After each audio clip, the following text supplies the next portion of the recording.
Pourquoi tu reprends du poids dès que tu arrêtes et surtout comment ne plus revoir ça. Allez, je pense vraiment que cette vidéo est là pour toi. Laisse-moi deviner, tu as déjà réussi à perdre du poids, tu as fait des efforts, tu as tenu, les résultats étaient là. Et puis tu as arrêté ou relâché ou alors tout simplement la vie a repris le dessus. Et là, en quelques semaines, tout est revenu ou parfois pire, tu as repris plus que tu avais perdu. Ça, c'est probablement la chose la plus décourageante qui existe dans une transformation. C'est pas souvent la stagnation, c'est le fait de reprendre. Alors aujourd'hui, on va démonter ce mécanisme une bonne fois pour toutes. Et surtout, je vais te donner les 3 clés pour que ça n'arrive plus jamais. Allez, t'es prêt ? Alors, let's go! Moi, c'est Tristan, coach en transformation corps et mental depuis maintenant plus de 20 ans. J'ai accompagné durant ma carrière plus de 2000 personnes. Et l'effet yo-yo, c'est le sujet qui revient le plus souvent dans les bilans que je fais au début. Alors, on va traiter ça sérieusement. Je voulais commencer par expliquer pourquoi ça revient, la vraie explication. La plupart des gens pensent que reprendre du poids après un régime, c'est style un manque de volonté ou une faiblesse de caractère. C'est totalement faux. C'est de la biologie là encore. Voici ce qui se passe réellement dans ton corps quand tu perds du poids rapidement avec une espèce de méthode restrictive. En gros, ton cerveau va lui interpréter cette perte de poids rapide comme une vraie menace, une espèce de famine potentielle. Et il va déclencher ce que l'on appelle la compensation homéostatique. En gros, ton corps fait tout pour revenir à son point de référence. Il ralentit ton métabolisme, il augmente ses hormones qui te créent la faim, il réduit l'énergie dépensée au repos. C'est aussi ce qu'on appelle le pouvoir d'adaptation dont je te parle souvent. Mais là, cette fois-ci, il ne joue pas avec nous, il joue contre nous. Et dès que tu relâches, même légèrement, ton corps qui était en mode survie du coup, stocke tout ce qu'il peut rapidement, efficacement. C'est pas toi qui as échoué, c'est juste la méthode qui t'a mis dans une espèce de position délicate, celle que tu vis. Regarde, Lucie, 38 ans, Amélie, 43 ans et Bertrand, 42 ans, tous les 3 vivaient cette espèce d'effet yo-yo depuis des années avant de me rejoindre. Regarde ce que ça donne quand on s'attaque enfin à la vraie cause. Allez, maintenant voyons les 3 raisons. La raison numéro 1, tu perds du poids, mais pas de la graisse. Ça peut paraître bizarre, mais c'est réel. C'est la distinction que personne ne te fait. En gros, quand tu perds du poids trop vite avec des espèces de faux déficits caloriques agressifs, tu perds pas que de la graisse. Tu perds énormément d'eau, du glycogène musculaire et surtout, c'est ce qui craint, du muscle. Et le muscle, c'est ce qui fait le moteur de ton métabolisme. Si tu me suis depuis un moment, maintenant tu le comprends. Moins de muscles égale à moins de calories brûlées au repos chaque jour. Résultat, quand tu reprends une alimentation normale, ton corps brûle beaucoup moins qu'avant. La même quantité de nourriture fait maintenant beaucoup plus de stockage qu'avant. C'est le piège du régime classique.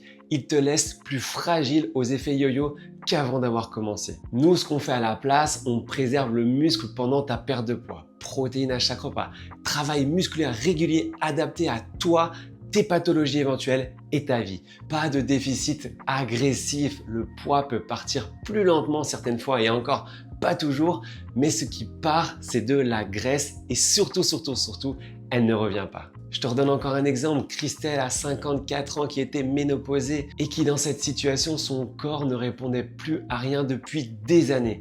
En travaillant sur la préservation musculaire et l'adaptation hormonale, elle a réussi à perdre 10 kilos en 2 mois et surtout, elle les a maintenus. Maintenant, la raison numéro 2, tu as changé ce que tu faisais sans changer qui tu es. Tu vas me dire, mais qu'est-ce qu'il me raconte? Et oui, c'est là que tout se joue vraiment. Tu as suivi en gros un programme, tu as changé des actions, mais au fond de toi, tu es toujours défini comme une espèce de quelqu'un qui essaye de perdre du poids et non pas comme quelqu'un qui prend soin de son corps et qui en est capable. La différence peut paraître subtile mais elle est énorme parce que le cerveau cherche toujours la cohérence avec l'identité profonde. Quelqu'un qui essaye, il essaye le temps du programme et après, hélas, tout revient à la normale.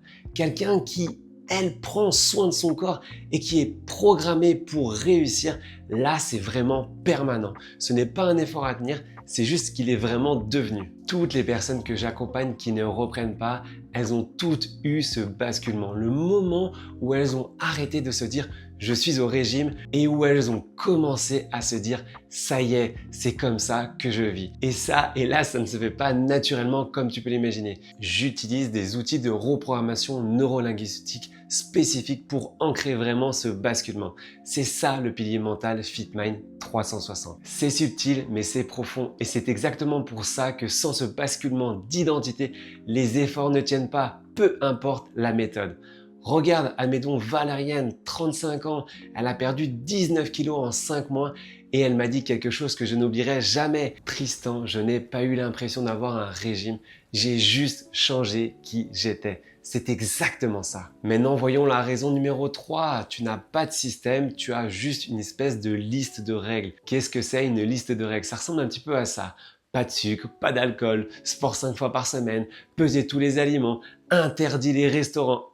Autant dire, moi le premier, ça ne marcherait pas et rien que d'y penser, ça me donne une espèce de nausée. Un vrai système, ça ressemble un petit peu à ça. Je prépare mes repas le dimanche, j'ai toujours une source de protéines dans mon assiette, je bouge environ 3 fois par semaine, peu importe comment, et j'ai le droit de profiter sans culpabilité. Quand on a une liste de règles, c'est beaucoup trop fragile.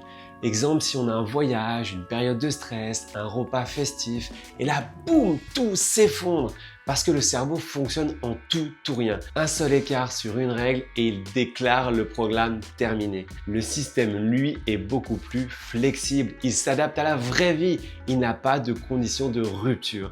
Et dans FitMind 360, justement, on apprend aussi à comment traverser ces périodes de vie parce qu'elles font partie de la vie, elles sont essentielles. Les vacances, les fêtes, les coups durs, c'est pas hors programme, c'est dans le programme. Et c'est pour ça tout naturellement que les gens qui ne reprennent jamais ne sont pas ceux qui ont le plus de volonté, ce sont ceux qui ont les meilleurs systèmes. Regarde encore Laura, 28 ans, elle a perdu 6 kilos en 2 mois et surtout sans sport parce qu'elle ne pouvait pas en faire à ce moment-là et en plus de ça, elle n'aimait pas forcément. On a alors adapté le système à sa vie et surtout pas l'inverse. Petit récap, concrètement les 3 changements qui font que ça tienne. En 1, tu construis ta transformation sur la préservation musculaire, pas sur la restriction maximale. Protéines, renforcement adapté à toi égale pour moi le vrai socle. En 2, tu travailles ton identité autant que ton corps. Pas je suis au régime, mais plus c'est ma façon de vivre et j'en suis capable. C'est la nuance qui pour moi change tout. Et en 3, tu remplaces les règles par des systèmes simples. 2 à 3 habitudes solides qui tiennent en vacances en période de stress lors des fêtes. Si ça ne tient pas là, alors ça ne tient pas. C'est exactement ça FitMind 360. En 90 à 120 jours, on construit ensemble sur ces 3 piliers. C'est pas un programme à suivre, c'est une transformation qui devient qui tu es. Allez, maintenant une seule question en commentaire. Je veux que tu sois honnête. Tu as déjà vécu un effet yo-yo? Oui ou non en commentaire, un seul mot. Et si tu veux du contenu comme ça chaque semaine, alors abonne-toi si ce n'est pas déjà fait, le bouton est juste en bas. Et si tu veux qu'on construise ensemble un système qui tient dans la vraie vie, comme on a pu le voir avec Lucie, Amélie Bertrand et des centaines d'autres, alors c'est simple, réserve ton appel gratuit en description, je te l'offre. Maintenant tu l'as compris, le yo-yo n'est pas une fatalité, c'est juste la preuve que tu as eu la mauvaise méthode et que tu peux y mettre fin maintenant. Alors je te dis à très vite et surtout, le plus important, prends soin de toi.